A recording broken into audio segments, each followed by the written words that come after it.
de la rencontre économique d'Aix-en-Provence. Et ce matin, nous accueillons Marion Darietor. Bonjour. Bonjour. Donc, vous êtes fondatrice d'Arcane, présidente également d'Entreprise et Progrès. Et on verra dans quelques instants que vous ne faites pas que ça. Le thème de ces rencontres, c'est l'espoir. On va essayer de voir comment l'espoir, vous l'avez senti pendant ces 3 jours de débat. Et vous êtes également auteur d'un livre que vous avez amené qui s'appelle « Le temps des leaders pop ». Alors, on a envie de vous demander, c'est quoi un leader pop ? Merci Laurence. Un leader pop, c'est un leader qui est populaire, ouvert et politique. Je me suis inspirée du mouvement artistique du pop art et de la pop culture parce que c'est des artistes qui étaient pleinement connectés à la société. Et le leader pop, c'est un leader qui est vraiment connecté à la société, qui n'est pas en surplomb, qui n'est pas en domination par rapport à la société civile, mais qui est dans l'arène, qui est dans la rue et qui est capable de se connecter aux grandes mutations sociétales et de comprendre. Et ça le guide dans son leadership. Alors justement, vous venez d'évoquer les transformations. On est dans un monde de transformation, on l'a évoqué pendant 3 jours ici, et puis plus globalement, les dernières années nous poussent à des transformations parfois plus vite que ce qu'on le voudrait.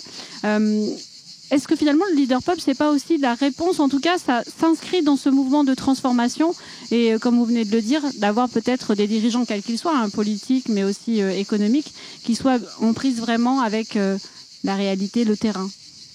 Effectivement, c'est le lien avec la transformation du monde, il est hyper important. D'ailleurs, le bouquin s'appelle « Changer les chefs pour changer le monde ».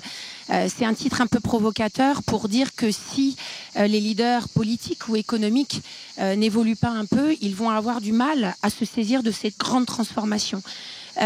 Pourquoi ? Parce que ça veut dire que si on doit transformer, et notamment il y a une transformation culturelle qui est à l'œuvre, notre rapport au travail, notre rapport à l'alimentation, notre rapport à la terre, notre rapport au vivant, en fait, si on ne prend pas acte de ces mutations, on ne peut pas transformer. On ne peut pas rester sur des schémas qui sont déjà établis depuis des années. Et donc, je me suis dit, si on veut transformer, si on veut changer le monde, il faut que le leader change. Et il faut qu'il se change aussi. Parce que leader, c'est un métier, ça s'apprend. Parfois, on fait des erreurs, on tâtonne, on se questionne. Et donc, si vraiment on veut prendre acte des transformations qui sont à l'œuvre, il faut vraiment que les chefs se changent un peu et changent leur façon de fonctionner. Pour écouter plus, en fait. Est-ce que ça, vous le ressentez Est-ce que finalement, les dernières crises qu'on a connues poussent, comme je le disais, peut-être à ces changements, acceptés ou moins, plus ou moins facilement. Mais est-ce que finalement, on en vient à avoir des leaders pop ? Oui, je trouve. Alors, il y a une pression. En fait, ce que je note, c'est que l'entreprise est devenue une valeur refuge pour l'opinion publique et la société civile. C'est-à-dire que on voit bien que les gouvernements, que la religion, il y a une baisse de valeur et de représentation. Et donc, l'entreprise devient un objet de la société et une valeur refuge. Donc, ça met une pression sur les entreprises qui sont vues comme des acteurs de changement. Et ces entreprises, elles sont soumises toutes les semaines à des nouvelles interpellations sociétales. Alors une fois, ça va être l'avortement aux États-Unis, la guerre en Ukraine, les droits des femmes en Iran, les émeutes dans les quartiers. Et donc ces entreprises reçoivent des interpellations de la société avec une difficulté, c'est comment y répondre. Et est-ce que je dois y répondre ? Et en fait, la réponse est oui. On ne peut pas répondre à tout, mais il faut quand même répondre un petit peu. Et donc, je vois quand même que les dirigeants d'entreprise, et ce bouquin, il a été nourri par les observations des dirigeants que je peux croiser, ils sont en train de prendre acte du fait que leur entreprise devient un objet presque politique, un objet démocratique et qu'ils doivent changer. Alors ils n'ont pas toutes les réponses parce qu'ils n'ont pas non plus envie de subir toute la pression sociétale, mais en tout cas je vois, et ça me rend très enthousiaste et optimiste, je vois des leaders qui se posent des questions et qui sont en train de se saisir de ces grandes mutations. Est-ce que la nouvelle génération pousse aussi davantage à ça ? Alors oui, il y a forcément une nouvelle génération qui est très à l'écoute de tout ça. C'est vrai que si je prends le CAC 40, par exemple, dans les 40 grandes entreprises en France, il y a eu 13 nouveaux patrons qui ont en gros moins de 55 ans. Donc on peut se dire que ces gens-là prennent acte d'un monde qui change. Mais j'ai envie de dire que le pop leadership, c'est pas une question d'âge. C'est pas une question d'âge, c'est une question de mindset, c'est une question d'état d'esprit. Je vois des leaders qui ont 70 ans et qui prennent acte de cette société qui change. Donc, je pense que c'est une question d'état d'esprit, et ce sont des leaders qui écoutent, qui ont une vraie empathie pour la société, qui laissent aller leur intuition, qui sont capables d'aller sur le terrain, dans la rue, en contact direct. Et ça change beaucoup. Donc, pas une question d'âge, mais plutôt cette idée de est-ce que j'ai envie d'être un acteur du changement de ce nouveau monde. Vous avez évoqué le mot intuition et pas vision. C'est différent ? Oui. Un bon leader, il a une vision. Forcément une vision de long terme, parce que le leader doit donner un cap, le leader doit donner une direction et il doit donner le sens. Mais l'intuition, elle fait le boulot pour le court terme. Parce que dans le monde dans lequel on vit, et on parle de polycrise, de polytransformation, en fait, on ne peut plus gérer qu'avec des tableaux Excel, et on doit gérer aussi sur du court terme. Et c'est là où l'intuition est intéressante, parce que l'intuition, elle permet de prendre le pouls, d'avoir une espèce de flair pour dire, est-ce que là, je suis dans la bonne direction à 3 mois ? Qu'est-ce que je ressens ? Ah ben non, il faut que j'ajuste. Donc l'intuition, pour moi, et ça c'est un peu un combat, doit reprendre le pas tout aussi bien à côté des tableaux Excel et des PNL. Alors c'est vrai qu'il y a eu un débat hier, je crois, sur le temps long en fait en politique de dire il faut peut-être arrêter de réagir toujours à très court terme. Je dis pas qu'il faut peut-être pas le faire, mais c'est vrai d'inscrire dans un temps plus long les décisions politiques. C'est un peu ce que vous dites finalement. Oui, alors avec un enjeu, c'est qu'on le voit bien, le décideur politique, le leader politique, il a du mal à réinjecter une vision de long terme, une vision pour notre société. Et c'est peut-être aussi ce qui nous manque en ce moment chez les leaders politiques. Et je ne rentrerai pas, je n'en ferai pas un débat politique. Mais c'est vrai qu'aujourd'hui, quel est le projet de société ? Qu'est-ce qu'on nous propose ? Qu'est-ce que nous proposent les leaders politiques pour nous donner un cap pour la France? Et je pense que eux aussi sont soumis à des pressions de court terme.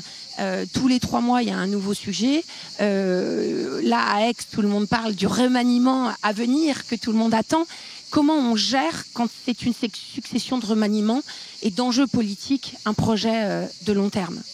Alors, vous avez passé 3 jours à Aix. Est-ce que parmi les conférences que vous avez écoutées, des gens que vous avez pu rencontrer, est-ce qu'il y a des leaders pop ici? Oui, il y en a. Peut-être pas assez, mais il y en a, et j'ai envie d'en citer quelques-uns, et ça va être quelques-unes, parce que même si je pense que le pop leadership ne doit pas avoir de genre, il se trouve que là, autour de nous, dans les conférences, j'ai plutôt entendu des femmes. J'ai envie de citer Elisabeth Moreno, ancienne ministre du droit des femmes, qui est très très impliquée dans la question du lien social. Et je trouve que la reconstruction de notre lien est important. J'ai envie de parler de Cécile Belliot, qui est la patronne de l'entreprise Bell, qui est très engagée sur les sujets d'agriculture et d'alimentation. Elle est très pop. J'ai envie de parler de Véronique Bédag, qui est la patronne de Nexity, qui est très engagée sur l'immobilier au cœur des villes, et donc comment on reconstruit la ville. Et puis enfin, Iliam Kari, qui est la patronne de Solvay, qui est une vraie visionnaire et une vraie humaniste. Donc beaucoup de femmes. Il y a des hommes aussi, mais je les trouve parfois un peu plus contraints par leur fonction, et je pense qu'ils auraient et ils mériteraient à libérer un peu et à s'affranchir de leurs fonctions. Est-ce que finalement, on parle aussi parfois de formation et vous l'avez dit, de finalement toujours être leader, vous l'avez dit tout à l'heure, ça se construit, ça n'est pas forcément inné. Certains l'ont, il y a parfois certains hommes ou femmes qui ont un leadership inné. Comment est-ce qu'on apprend à devenir un leader pop? C'est une sacrée remise en question. Je pense qu'on apprend de ses erreurs. En fait, moi je trouve que tous les manuels de leadership, tout ce qu'on peut apprendre à l'école, tant qu'on n'est pas confronté à la réalité, en fait, c'est extrêmement difficile. Donc moi, je pense qu'il faut, 1, apprendre de ses erreurs. 2, être capable de mener un vrai travail d'introspection sur soi-même. Quand je dis changer les chefs pour changer le monde, c'est aussi être capable de se changer soi-même. Il y a trop de leaders qui ne sont pas dans l'introspection, et on ne peut pas être empathique si soi-même on n'est pas dans cette introspection. Et puis, puisqu'on est à Aix, ce leadership, je pense qu'il faut être porteur d'espoir. C'est le thème des rencontres. Exactement. Est-ce qu'être un leader pop, est-ce qu'un leader pop, c'est recréer de l'espoir finalement? Oui. Alors un leader pop, absolument, il doit être tourné vers l'espoir. Il n'est pas utopiste. Parce qu'il y a une... C'est important, effectivement, de faire la différence. Ouais. Pourquoi il n'est pas utopiste? Parce que le leader pop, il est ancré dans l'action. Et comme il est dans l'action, il n'est pas que dans les intentions, il est au contact, il rencontre les citoyens, il se nourrit d'eux, il prend des idées. Et comme il est pragmatique, ça lui permet de redonner de l'espoir. Parce qu'en fait, il y a plein d'idées dans la société civile. À partir du moment où on s'assoit sur un banc dans un parc public, où on va au contact des gens, les gens, ils ont des super idées. Et je pense que le leader pop, à partir du moment où il est connecté aux gens, en fait, il est capable de redonner de l'espoir et lui-même de se redonner de l'espoir parce que le leader a une vocation d'exemplarité et si lui-même ne retrouve pas l'espoir, il ne pourra pas le partager. Merci beaucoup Marion Darrieutan. On rappelle le titre de votre livre, Le temps des leaders pop. Voilà, peut-être à lire pour l'été. Merci beaucoup. On se retrouve dans quelques instants pour la suite des rencontres économiques d'Aix avec la tribune en direct. À tout de suite.